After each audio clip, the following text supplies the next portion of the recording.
Okay, let's jump back to my marketing lady. Remember, she had 5,000 rows of this data, and she had spent an hour typing, and I walk in and show her how to solve this problem. She has two reactions. The first reaction is she's upset that she wasted the hour typing all those names, but relieved that she's not going to be typing names for the next 3 hours.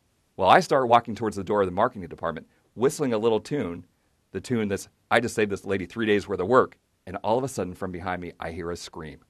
Spun around on my heels, and I walked back.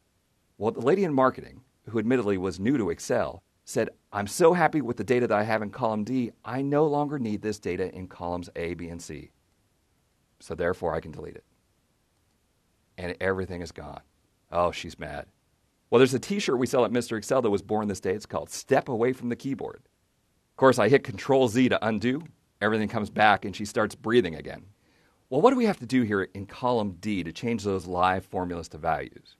Depending on how long you've used spreadsheets, your answer was either paste special values, or if you go back to the days of Lotus, you just said /range value. Or if you just started using Excel yesterday, you might have answered paste values. I don't know why they change the name of this every 10 years, but they do. Here's how we solve the problem. Select our formulas. I'll hold down the Shift key and down to select my entire range of data. Now I want to copy. I'll go to the Home ribbon. There's at least a half dozen different ways to copy. You use your favorite method. You can use the copy button on the Home ribbon. You can use Control-C. You can right-click and copy. I'm sure there's more. Control-C to copy. And now we need to paste these values right back on top of themselves, but as values. The new easy way to do this is to open the drop-down underneath the Paste button. You'll see that the button is actually two buttons. The top button is Paste, but the lower half of the button is a drop-down. In there, we now have an entry for paste values. Choose Paste Values, and you'll see in the formula bar that instead of a live formula, we now have the value. At this point, we'd be free to delete columns A, B, and C. I mentioned to you that every time I do my Power Excel seminar, someone shows me a brand new trick. It was just a couple of months ago that someone raised their hand at this point and showed me a trick that was so obscure, and I can't figure out how he ever figured it out.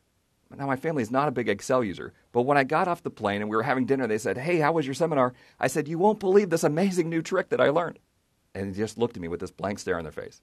So I'm going to share it with you, and you tell me if it's not the most amazing thing you've ever seen.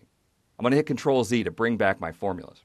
I'll hit Escape to get out of the copy mode. So I've selected the formulas here, and I want to change these to values. It had to be the strangest combination of accidental clicking the mouse in order to figure this out. But watch, I love it.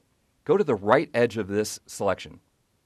Right-click, drag to the right, drag to the left, let go, and a brand new menu pops up with Copy Here as Values Only. Did you get that? Let me try it again. We're going to go to the right edge of the selection, right-click, go right, go left, let go, Copy Here as Values Only. I love it. It's so obscure. I'm not sure that it's any better than any of the other ways. It's just so cool knowing something that none of the other 400 million people, well, okay, now you know it, and I know it. So there's this very small club. Anyway, it's a great trick. That's the kind of tricks that I learn when I go out and do my Power Excel seminar. Hey, feel free to drop me an email if you see something where you say, hey, there's a better way to do that. You can get 15 minutes of fame when I borrow your trick and put it in my next book. All right, let's move on.